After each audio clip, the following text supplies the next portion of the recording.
In 1990, the Async Institute sends researcher Naren into a mysterious multi-dimensional place known as the Backrooms. Naren records everything as he explores these rooms, finding nothing but yellow walls and floors over and over.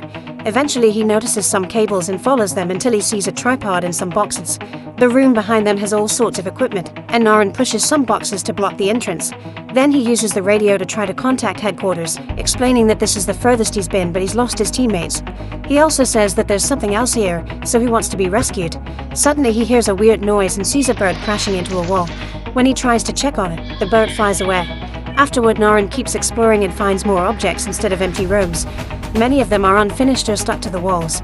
At that moment he hears a door opening and turns around to discover a terrifying monster coming for him. He starts running as fast as possible and enters a room decorated like an island, but when he tries to open the door he can't. The creature soon finds him and knocks him down. Later the Async scientists watch the footage of the incident. Weeks later, therapist Mary is devastated to watch her childhood home being demolished. The handprints on the cement path remind her of the day she and her mother put them there. Meanwhile, Clark starts the day at his furniture store, but the business isn't doing well. After work, he has a therapy session with Mary and wonders if he deserves to be alone.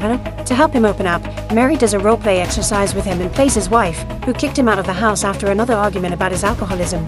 His wife had also been frustrated because he was always at the store, but Clark grew resentful because he had to pay for everything while she took a break from college. When Mary brings up Clark's failed career as an architect, he snaps and yells at her. Mary ends the exercise and explains his reaction is normal. This test is to help him identify those feelings to learn to work on them. Sometime later, Clark dresses as a pirate to film a commercial for the store, promoting very big sales. Unfortunately, when he sits on a chair, its leg breaks and he falls. His assistant manager Kat and her boyfriend Bobby want to do another take, but Clark refuses for now. In the afternoon, Clark brings an electrician to the store to check on some power issues. So, the building has had flickering lights and outages for months, yet the bill remains strangely high. When the electrician checks the fuse box in the basement, they discover 3 strange red switches that Clark swears weren't there before. They press them a few times but nothing happens. That night, Mary watches TV at home and has to endure the ad for her own therapy tapes. She also keeps glancing at the cement handprint she took from the house. At the same time, Clark is drinking and watching TV in the store, where he's been living since his wife kicked him out. Suddenly the TV shuts off, so Clark inspects it, but he can't find the cause. Then the store lights turn on by themselves and flicker for a few seconds before they turn off. Lonely and frustrated, Clark goes for a drive while listening to Mary's tapes. He goes to his old house just to stare at it. Sometime later, Mary hosts a party for her family, but she still hasn't processed the death of her mother, and soon she starts feeling very anxious. She rushes to her office and takes some medicine that she keeps hidden in a cabinet. The following night, Clark watches TV again while drinking and is annoyed by a commercial from the competition. Suddenly the screen glitches and shows him the back rooms for a second before it turns off. While Clark hits the TV with frustration, he notices the lights in the basement turning on. He immediately goes downstairs and shuts off every switch, but nothing happens until he reaches the mysterious red ones which shut off the power in the entire building. When he presses them again, the power doesn't return. Clark is ready to leave the basement, but he freezes when he notices a glowing line on the wall. As he starts to move closer, it disappears. When he touches the wall, his whole body goes through and collapses on a yellow floor. Now in the back rooms, a confused Clark stares at a pile of furniture. He then touches the wall again and ends up walking through, which throws him back into the basement. Curious, Clark crosses the wall again to return to the back rooms. He touches the furniture and realizes they're the things from a store. Then he starts exploring, only seeing empty rooms until he finds a stop sign written with mirrored letters. To avoid it, he takes a different hallway and notices the bird from the beginning dead on the floor. As the exploration continues, Clark finds a bunch of chairs and hears a strange voice speaking multiple languages.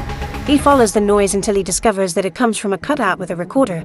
Following the cables on its back takes Clark to a door, but he can't open it. On his way out, he notices something sticking out of the wall and realizes it's a panel, so he pulls it off. Inside, he finds a bag containing tapes, discs, and Naren's ID. There's also a tunnel, so Clark crawls through it until he reaches a room where things are sinking into the floor. In a hole, there's a bunch of chairs. Suddenly he hears a strange noise, so he looks through the tunnel at the previous room and asks if there's anyone there. The tape stops playing and the cutout is thrown into the room in pieces. Getting scared, Clark walks away from the hole and approaches a small door on top of a slope. It has 3 knobs and Clark has to try them all to open it. The frame is barely big enough for Clark to cross it, and he closes the door when he reaches the next room, feeling like something is following him. Here he finds the stop sign again, so he's able to retrace his steps back to the pile of furniture. When he touches the wall, He can't find the exit and panics, but thankfully after lots of testing he finally manages to cross through. After a few seconds he comes back to the back rooms and grabs a stool to take with him to the real world as proof that this really happened. Meanwhile, Async researcher Phil watches the footage of Clark's adventure.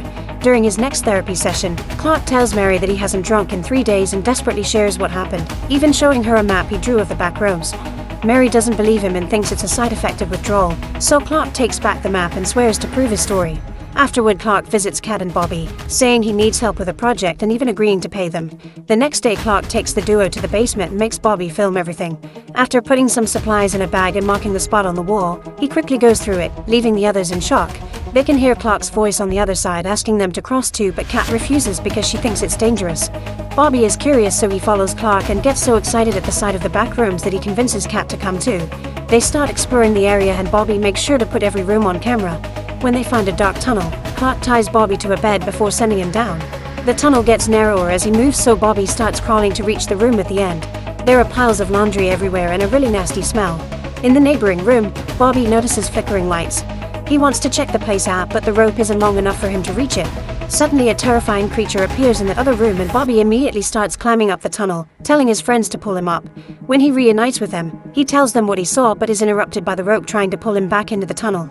Kat catches Bobby and Clark tries to untie the knot, however the rope keeps pulling with impressive strength and Bobby is soon dragged down the tunnel. Clark and Kat hear monstrous sounds and Bobby screaming down there before the rope pulls again to hit them with the bed. It drags them down the tunnel with the camera and they watch in horror as Bobby disappears behind a hatch, leaving a trail of blood on the floor. Kat immediately runs into the dark room to look for her boyfriend and Clark hears her scream before the hatch opens again. The creature seems to be coming back, so Clark escapes by going through a hole in the wall. Still carrying a camera, he moves through a lot of trash until he finds a new hole which he uses to come out into a new area that is white instead of yellow. Hearing noises behind him, Clark opens a door and finds the yellow room with the laundry piles. He calls for Kat as he walks, noticing another room with lots of chairs, sinking couches, and a crutch. A corridor takes him to a room with children's toys followed by several empty rooms.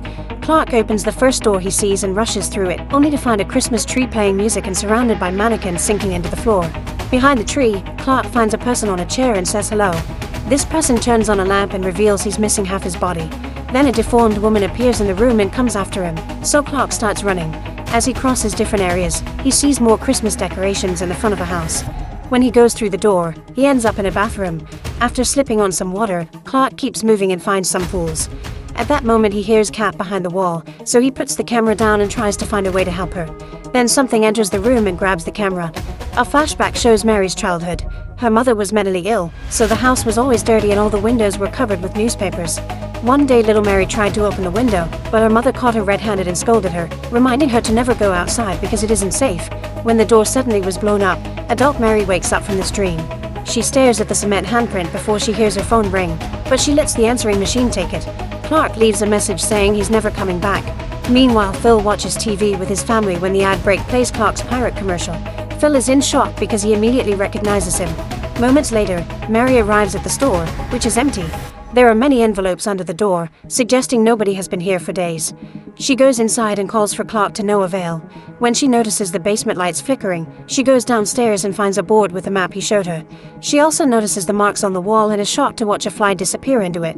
After some hesitation, Mary touches the wall and gathers her bravery to cross it. In the back rooms, Mary doesn't find the furniture, only empty rooms and the stop sign. She starts searching the area and eventually she discovers some stuff from her childhood home. In the next corridor there's a pile of chairs and a disturbing drawing on the wall that shows a terrifying monster killing humans. Some notes indicate the artist was trying to figure this place out. At that moment she hears a noise and turns around to see someone hiding in a passage. Clark tells her that she's being too loud before he shows himself, saying that this is every place that ever was. Their chat is interrupted by a noise and flickering lights, so Clark tells Mary not to worry because it's just him. Suddenly he wraps his arm around her neck and apologizes as he chokes her, claiming it's for her own good. Another flashback shows little Mary watching her mother being taken away to a mental hospital, which left her alone at home. This memory starts transforming as her house loses objects and details, little by little becoming just one more area in the back rooms. Then Mary wakes up tied to a chair in a dining room, where Clark is setting up a table while surrounded by 3 strange-looking people.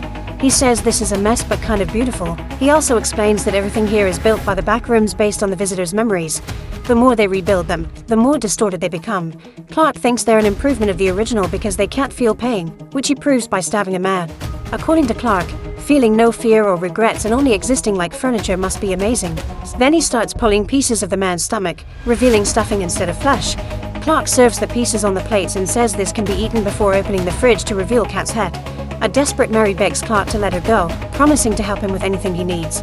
Clark wants her to admit he was right, but first he sets up a scene like in their roleplay exercise. When he turns off the lights, the weird guy on the chair turns on his lamp. After taking the knife back from the body, Clark cuts off the woman's whole hair and puts it on Mary as a wig so she can play his wife. Pretending this is the night he was kicked out of the house, Clark apologizes for accidentally waking his wife up. He starts calm and sensible, but soon he loses his mind and starts ranting, saying he has the right to drink all he wants because this is his house and he's paying for it, just like he paid for his wife's college. Mary yells that she's not his wife and shakes off the wig, ignoring his request to stay in character. She tells him that his wife didn't leave him because of the drinking or the overworking. She left him because he never took responsibility for his actions. He always blames all his problems on someone else and Mary can't help him with that. After the initial shock, Clark starts crying and admits he doesn't want to change. In fact, he wants to stay here. Mary tells him he can stay if he wants, but he must let her go. Clark unties Mary and apologizes, which causes the creepy women to run to a corner to freak out. At that moment, the creature comes out from the dark room in the form of Captain Clark, the pirate from the commercial. It seems to be a manifestation of Clark's hidden negative emotions, like his rage and failures. The real Clark tells him that Mary is a friend and that she's concluded they don't need to change, but the captain picks him up and bites his shoulder. Then he starts throwing him all over the room to torture him while the chair guy keeps playing with the lamp. As Clark's screams echo in the area, Mary runs away and enters a room that looks like her old neighborhood. She rushes to the door at the end, but it won't open. At that moment, the captain appears dragging Clark's bleeding body on the floor, so Mary quickly hides inside a house. Running from room to room, Mary can hear Captain Clark coming closer. In an area full of couches, she has to jump on them to keep advancing, but she ends up slipping and injuring her leg. Moving more slowly allows Captain Clark to get closer.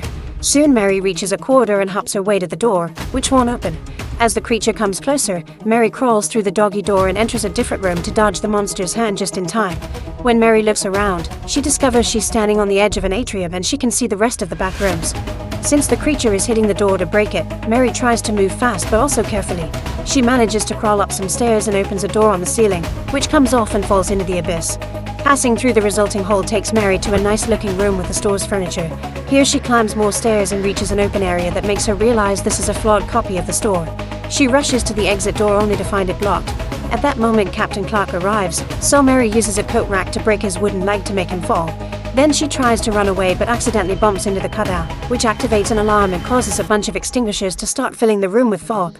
Mary keeps running, but unfortunately she soon collapses because the fog is actually sleeping gas. Something suddenly snaps her awake and she's terrified to discover Captain Clark crawling on top of her.